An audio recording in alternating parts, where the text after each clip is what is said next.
we are featuring some of the unsung heroes of Oman in this very new show called My Hero. Today, we are at the beautiful Intercontinental Muscat to chat with Mohammed al Kindi, a local hero who broke all the barriers to break stereotypes and to become an international celebrity.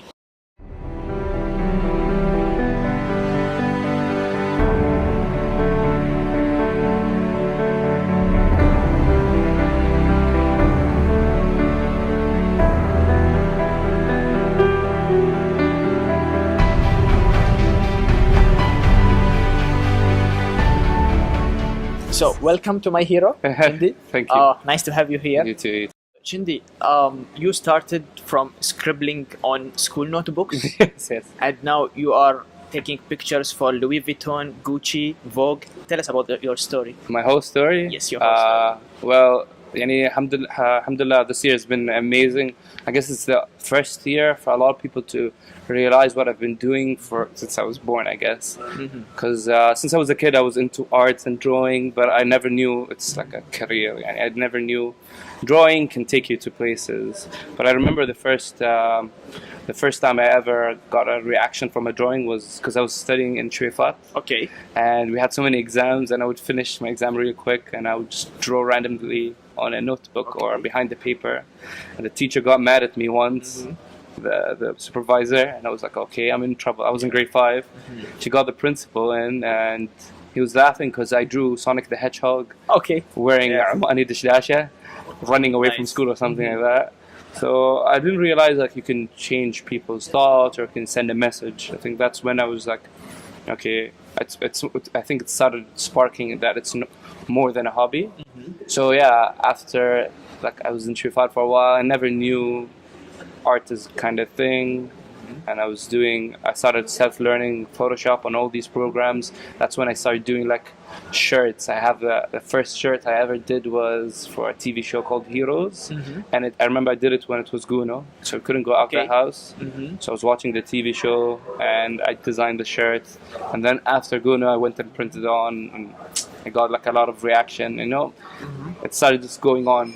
So when did it hit you, like I have to choose art as a career choice? Okay, so I think I was about to apply to study urban planning in geotech. Okay. But last minute, I changed to a college here in Oman that teaches graphic design. But basically what I did in that time, in those 4 years, I realized I don't want to just be a graphic designer and do logos. Maybe I want to do something else. So on February 14th, Valentine's, my mom got me my first camera. And I read this quote online that said, I think your first 5,000 pictures are your worst. So what I tried to do is like shoot 500 pictures a day. So in 10 days I'll be good. As soon as possible. Yeah. So I would be that guy with a camera and speed lights and everything, shooting all my friends. But it started becoming annoying because every night guys would call me, be like, "Hey man, can you please send me those pictures? I look good." And then I had to send, and it was a bit like frustrating, but like I was that guy. Like, everyone had a picture with me, and I would have hard drives of everyone's pictures, like every day going out and taking pictures. And a year before I graduated, earlier than that, I started working while I'm in college. So I worked in a printing press where I would go to the workers all the way to Nizwa to stick up a sign. So I wanted to learn everything from scratch, from putting wheat paste in your hand and sticking it up, and doing things digitally to print it out. So I did that for a summer. And then I met one of my friends that told me, like, you should use Facebook more. I'm like, no, I'm not good enough. She was like, just make a Facebook page. I think that's when I learned how to brand myself. Like, what am I? Like, I have this many skills. Let me just pile them up in a page. And whenever anyone wanted something, they can ask me. So for your Facebook page, sorry for cutting you. You chose the name Chindi. Well, Chindi was there from MSN Messenger. What's the story behind Chindi? One of my friends in school, because my name is Mohammed al Kindi, so she was making fun of me, and then she's like Chindi, and I was like, okay. I tapped in MSN, and I didn't know it was a thing until I went to my aunt's house, and she called me Chindi. And I was like, okay, this is not just like an MSN thing, it's becoming normal, and this is before Instagram. So yeah, I had the Chindi page on Facebook. and I was just posting stuff like shirts I've designed, pictures I've taken, stickers I've done, draw anything, and I would do like promo things where I draw like a cartoon character and it says, let's say, it say something like imagine a shirt, Okay. and like they tell me their ideas and I would customize a shirt for every person. I would take money for that, so people would ask, and you can name it, from a Hello Kitty with a abaya to a Omani catchphrase, and I would just like take the money, go to the mall, print some shirts, take like 2 riyals from every design, and have enough money to just like do whatever I want. I personally didn't know what exactly I would do, but I believed in myself. I watched enough cartoons that tell me to believe in yourself. I just did it. Yani, I just jumped to this, and I don't see my life any other way. And yes, it was scary at times, but it's whatever. Like, you have to go through this. So yeah. So when I graduated, I got 2 job offers, and then I know the salaries became really high, and I got a really good job. The salary was amazing that my mom like cried because she was confused. She's like, I don't understand what you do and what is this world you live in. So I had this job, and my mom, everyone was happy. Everyone around me was happy. I was one of the first, my whole group that graduated, I was the first person who got a job, and everything was perfect. But the only thing I wasn't perfect, it was me. I wasn't happy. Okay. Why? Because I was here. I think this is when I realized I've been gathering skills all these years, but there's no idea. So what's the difference is like I can do a logo, but what's the idea behind it? Or like I can take a picture, but what's the message behind it? Like I'm just being I think sculpted by clients. So I would shoot if the client tells me shoot like this, I would shoot. But now like what's the difference is like I refuse to do so many things, and I have a specific way I want to do it. السلام عليكم. وعليكم السلام ورحمة الله، كيف أقدر أخدمك؟ وعليكم السلام. الله يعافيك، أنا جهازي قدم واحتاج جهاز يتحمل، طبيعة عملي تستلزم جهاز قوي التحمل. عندك جهاز يستحمل شغل مرة كثير. جميل. طيب في عندك هذا الجهاز من أجدد الأجهزة الموجودة في السوق. هذا اللابتوب نمبر 1 بمعالج قوي i7. هذا السرعة 1000. بالنسبة لجهاز صغير زي هذا بسعة تخزين 1 تيرا بايت. هذا الشاشة 20 إنش. حبيبي هذا مو 20 أجيب كرتون. لا خلاص صدقت.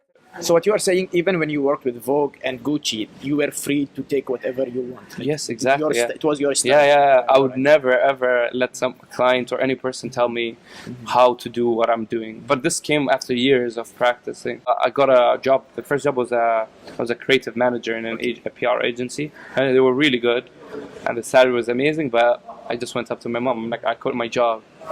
She cried Only again. 2 months after. Yeah, because I was like, I saw this video online that says if you're going this way, I don't know, it's like a guy walking to a bakery and then decides to go somewhere else. It's like, why walk all the way there and just go?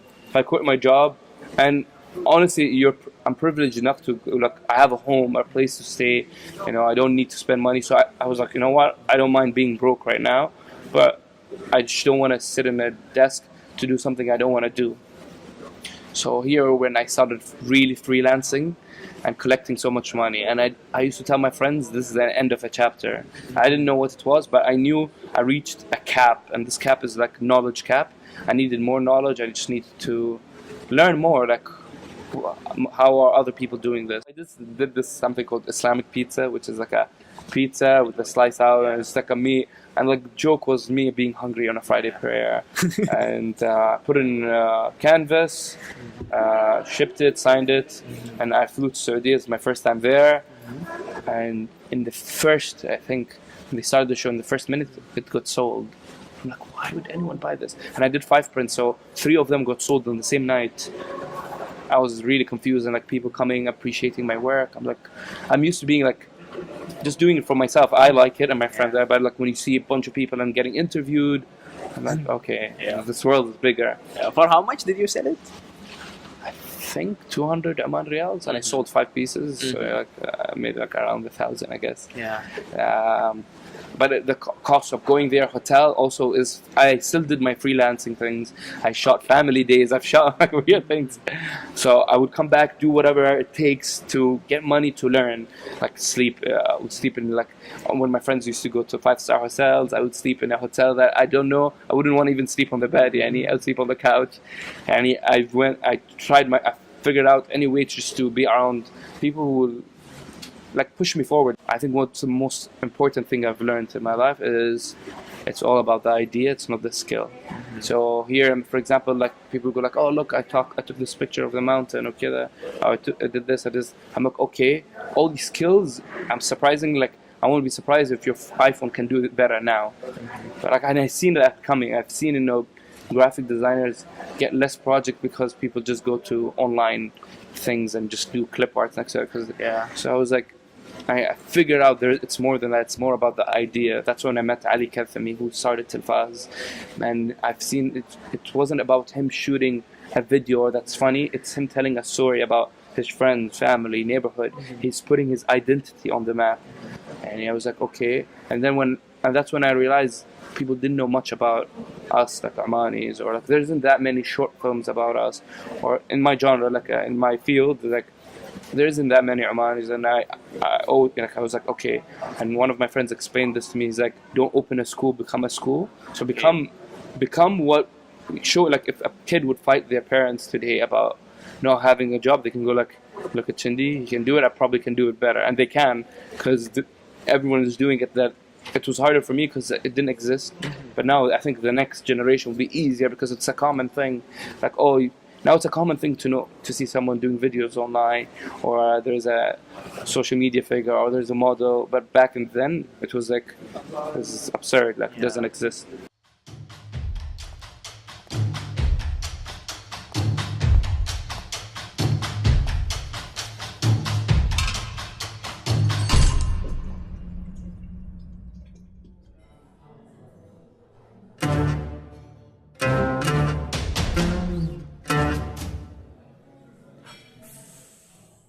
This is when I started art directing. So what art directing is basically, if you have a set or anything, I design, I choose what you wear, I choose the theme, and working with a film crew technically, because eventually I want to start directing shorts and stuff. So I was like, how do I enter this field?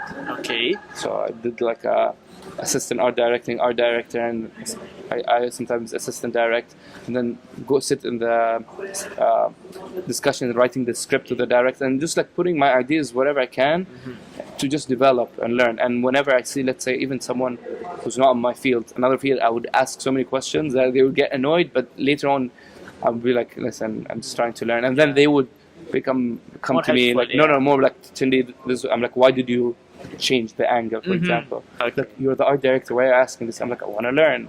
So you'll be like, okay, I changed the angle because of this. So whatever took me, the sponge method works. And it reached a point where I just wanted to quit my job from Tilfaz. Tilfaz was amazing, and my parents were still confused. Like, I would come back and be like, what do you do? What does YouTube do? I'm like, we make funny videos for a living and content, and and it was a full-time job. Like I had a salary and a 9-to-5 job plus hours, like if we were half filming. So it's still like telling my parents on the phone, I'm in Saudi, like come back, like what are you doing? So after a while I quit my job and I realized, okay, I'm happier than before. I have a full-time job, but still there's something missing. Like I didn't know what it was, but like the same like depression came back again, like of me being, okay, this is it. I think maybe part of me is like I like the challenge and the stress. So I quit my job and I told them I would want to work with guys, project based if ever needed. I flew back to Oman, and that's when I think my life even became bigger, because every other month they would fly me in, and I was needed more than I thought. Like not just them, the industry. Hisham talked to me. He's like, I just did a movie called Baraka Qabil Baraka, and we're gonna go to film festivals around the world can you make us a movie poster? I'm like, sure. Okay, so I'm like, but I have a rule. I won't do a movie poster until I see a movie. So I got the first draft, and I was the first people to see Baraka Qabla Baraka with no audio, no sound design, The raw version. like a very raw version, and I loved it. And I was like, I submitted like 3 movie posters, and they loved both of. Like chose both 2. And like I'm just sitting, like in a few weeks, I see my pictures all around France, and I've never been to France, or in Berlin or in Italy. I'm like, what? Like now my work. I think that was the first thing that I've done that wasn't just for Instagram or just for the region or just for Oman.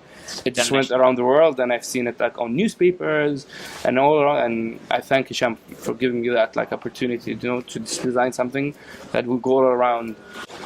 I heard about this movie called Wasati, and Ali Kalthami was like, listen, we have a movie that's going to be showcased in LA. Are you down to come with us? I'm like, all right. So I was working on the movie with them, and trust me, it was intense, because working on TV shows is more of like it's small places, like you specific rooms, but working on a movie is like there's at least 2 sets every single day. Okay. And you need to get props, and it's like you would shoot for, I don't know, a couple of let's say 16 hours, go home, sleep for 4, and then you have to wake up, and the shoot starts in the next 4 or 5 hours, and your set has to be ready. The event is called Middle East Now. It's an event that happens every year in Florence, Italy. And what they do is like they showcase Arabic movies, they showcase photographers, and they just show part of the Middle East there. They asked for a campaign poster, and I was like, okay, maybe they're putting an event. So I called my friends, hey guys, I'll shoot you guys for this event. They come, I send them the file. I reach there, I land in Italy, and I see over, I think, 20 billboards of the picture. Bear in mind, my pictures never existed other than the poster we did for Vans. Like I've never had art shows. I never had magazine covers, except the one like a few years back. I'm like, what? I just shot this in front of the house, and suddenly like a huge billboard in front of me, and these are my friends wearing Omani shirt, but in my styling. So they asked me to do a show up with my pictures, the pictures I've been taking with my small camera. I've been shooting all around my trips, and I just wanted to show. The show was called Alibaba Doesn't Exist. No, Alibaba Can Be Found Here. Okay. I think that was it. Yeah, Alibaba Can Be Found here. So I just wanted to fight this ethnic Arabic mentality where Alibaba and they're here like the stereotype, like stereotype belly dancers. So I just wanted to showcase us, me and my friends, hanging out, and guys eating shawarma in the neighborhood, people wearing fancy clothes, like a thobe with pink shoes, and hanging out. And it was what I see, my eyes. And I also showcased, gathered screens and a projector, and projected videos I found online of Omani's, videos that were going all around with Bluetooth. So anything that I've seen. So it was a nice show, and it was a nice discussion, because like, if you see these pictures, you find it a bit normal, but if you see a guy who's never heard about Oman or not done anything, discussing or arguing with me that would never be in the Middle East because they behead people, I'm like, what?